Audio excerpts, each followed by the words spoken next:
Boa noite, gente. Vamos hoje com uma questão de direito constitucional, porque ontem, 25 de março, foi o dia da Constituição.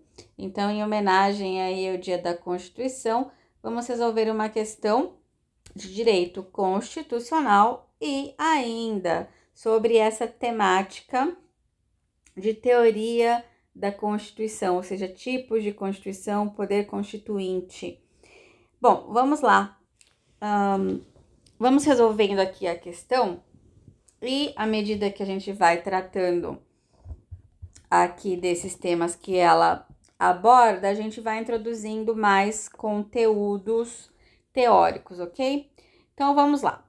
Não há dúvidas de que o poder constituinte derivado é um poder de direito, sendo sua natureza um fato jurídico. No que concerne ao poder constituinte derivado, analise as asserções abaixo e, em seguida, assinale a alternativa que contenha somente as afirmativas corretas. Bom, então estamos aqui, tratando de uma questão sobre tipos, de poder constituinte. Deixa eu tomar uma água, que tá bem seco, né? Tipos de poder constituinte. Então, vamos lá. Nós temos, Cadê a canetinha aqui? Nós temos 3 tipos de poder constituinte. Quais eles? Primeiro, poder constituinte originário. O próprio nome origem já diz muita coisa, né? Dá a origem. Segundo tipo, poder constituinte derivado. Ou seja, também já diz muita coisa. Não é o inicial, não é o primário, ele é derivado.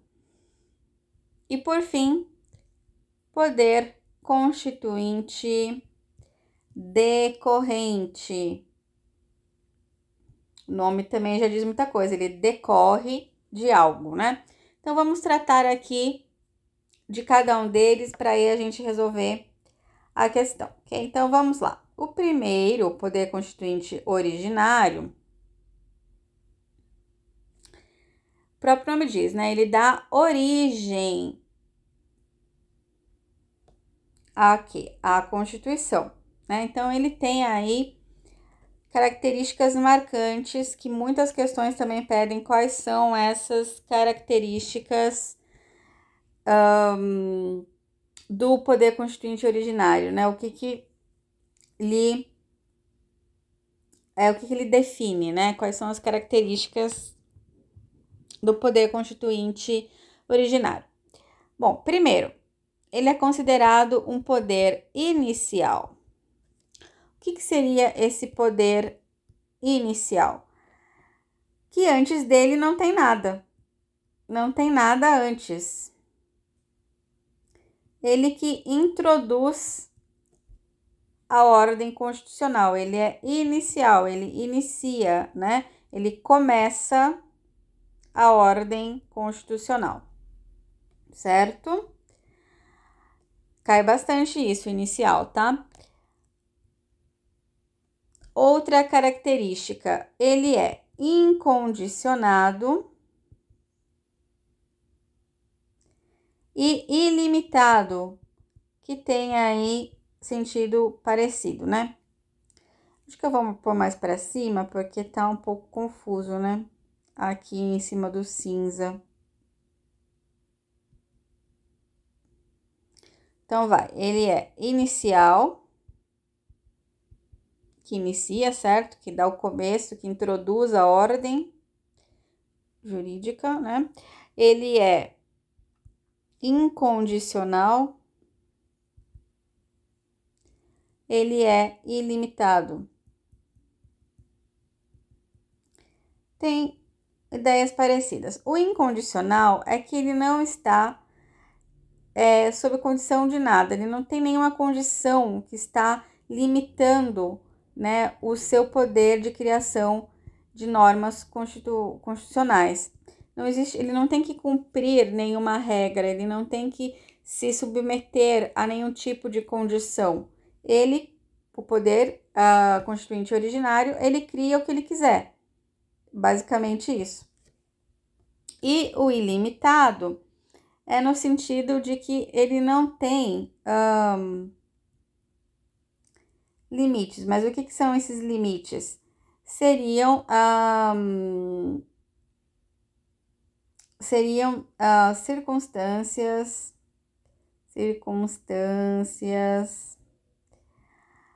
temporalidade,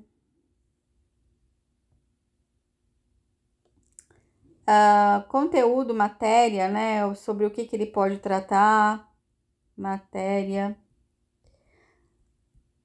Por exemplo, ele é ilimitado, ele não tem matéria, conteúdo que ele não pode tratar. Ele é ilimitado, ele não tem um prazo, um período, um tempo que ele tem que cumprir. Ele pode ser feito a qualquer tempo. Circunstancial, ele é ilimitado, porque não tem uma circunstância, um acontecimento no qual ele não possa acontecer, não pode ser criada a Constituição.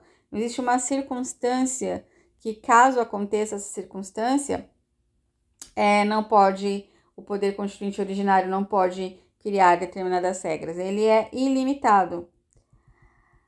E, por fim, ele que acho que até é uma soma de tudo isso, né? Ele é autônomo. Ou seja, ele tem independência. Ele não está atrelado, né, a nenhum outro poder constituinte, no sentido que agora se contrasta com o derivado, né? Porque o derivado ele está atrelado ao originário, né? Ele tem que cumprir regras, ele tem que seguir uma linha de raciocínio, uma linha de conduta do originário, mas o poder constituinte originário, ele é autônomo, ele tem liberdade, ele tem independência para criar as normas jurídicas constitucionais que ele quiser. Bom, esse é o poder constituinte originário. Agora, vamos tratar aqui do segundo tipo, né? Vou colocar aqui originário, né? Que nós já tratamos do originário. Agora, vamos tratar do derivado. O derivado deriva do quê? Deriva do originário. E ele sendo derivado, significa que ele é secundário. Porque o originário que é o primário, certo? Ele que é o inicial, né? Ele que é o inicial, é o primário. Então, o derivado, ele é secundário. Sendo secundário, ele tem que obedecer algumas condições, ou seja, ele não é incondicional. Ele tem alguns limites, então ele não é ilimitado, certo? Ele tem alguns limites. Ele não é autônomo, porque ele é dependente, né, das regras originalmente criadas aqui, né? Então, ele é exatamente o oposto, né, do originário. Ele é o derivado, ele deriva aqui do originário e por ser derivado, ele precisa obedecer certas condições, certos limites, né? E essas aí são as características que ele precisa obter. Ele precisa cumprir essas condições, né? Ao contrário do originário. E o derivado, poder constituinte derivado, ele é subdividido em duas espécies, né? O derivado. Ele é subdividido, tá? derivado reformador. Segundo tipo do derivado, derivado revisor. Bom, o poder constituinte derivado, ele produz o quê? Ele produz emendas, porque ele está complementando, certo? Ele é secundário, ele está complementando, ele está emendando, ele está complementando, complementar, né? Ele está emendando, emendando ao quê? Ao conteúdo da norma criada no originário, certo? Então, se é o constituinte derivado é o poder de publicar emendas, né, de criar emendas reformadoras e emendas revisoras, tá? Eu já vi também questões perguntarem se o poder de editar emendas, né, de criar emendas, é só do derivado reformador. Tá errado, é do reformador e do revisor, porque são emendas de revisão. Bom, o reformador, derivado reformador, cria emendas de reforma, né, emendas reformadoras, que seriam as mais tradicionais, né, que a gente conhece como emendas constitucionais, as que a gente mais vê aí, né, que vai mudando a Constituição, né, conforme também a sociedade vai evoluindo, os valores vão mudando, alguns acontecimentos também acabam forçando, né, a mudança da sociedade. Então, é feito, então, adendos, né, à Constituição. Então, são as emendas constitucionais reformadoras, né? Então, existe aí uma remodelagem, né, da literalidade escrita, né, da literalidade escrita da Constituição Federal, né? Então, esse é o reformador. O revisor, derivado revisor, ele também é considerado secundário, complementar ao originário, né? Mas aqui são emendas revisoras. Essas emendas revisoras, elas estão previstas no ADCT, né? Do ADCT, das disposições transitórias. E na Constituição de 1988, foi prevista, né? Foi ali estipulado que iria haver uma única vez, né? Uma vez só, essas emendas revisoras. Então, iria ter um quórum diferente, né? Um número de votos para aprovação diferente. E também iria existir uma temporalidade diferente, porque se estipulou que após 5 anos da promulgação da Constituição, né, 5 anos, seriam aí criadas as emendas revisoras. Bom, a gente pode tratar numa outra questão também, mas só para não ficar muito longo, que o quórum aqui das emendas constitucionais reformadoras é o famoso 2235, nas duas votação, né, nas duas casas, em 2 turnos, por 3/5, aprovados com 3/5, né, dos votos. E a revisora já exige um outro quórum, exige a maioria absoluta, e não é em 2 casas, tá? Seria uma votação unicameral, ou seja, vai juntar aí o Congresso, né, juntar a Câmara e o Senado. Eles vão votar unicameralmente, com maioria absoluta. Então, tudo isso também é pedido muito em questão, tá, gente? Mas eu só tô fazendo uma pincelada da teoria aqui para vocês do poder constituinte derivado, reformador e revisor. E agora vamos para o último para poder responder com bastante conteúdo essa questão. Qual é o último? O último é o decorrente. O nome diz decorre, né?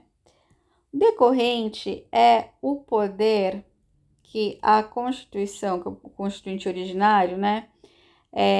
Ele concede, colocar concedido, né? Aos estados, como entes federados, né?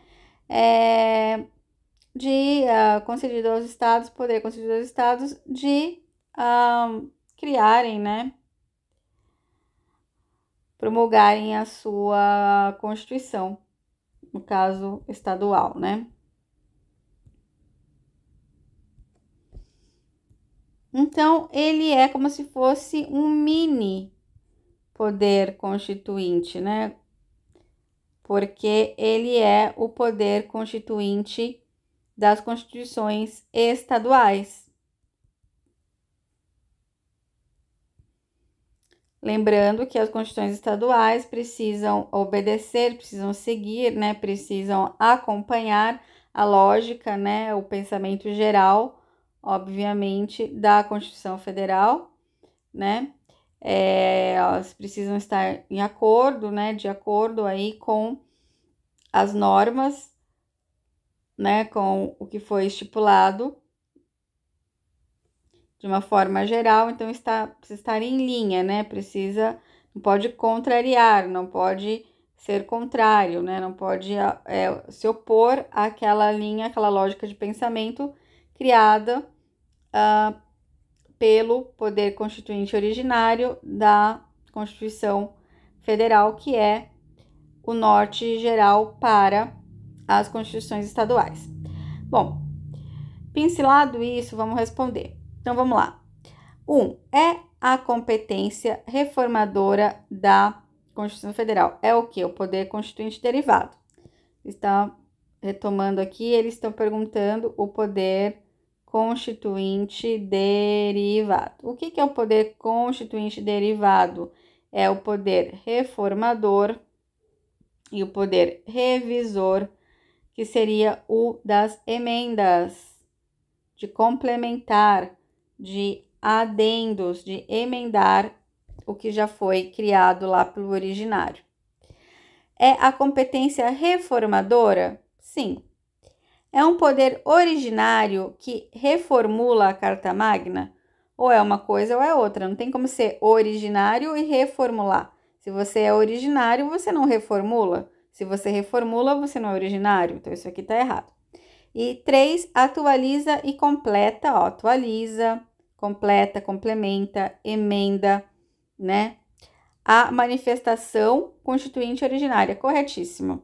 Então, tá correto aqui para a gente marcar 1 e 3 apenas. Aê, acertamos a questão. Aguardo vocês para o próximo vídeo.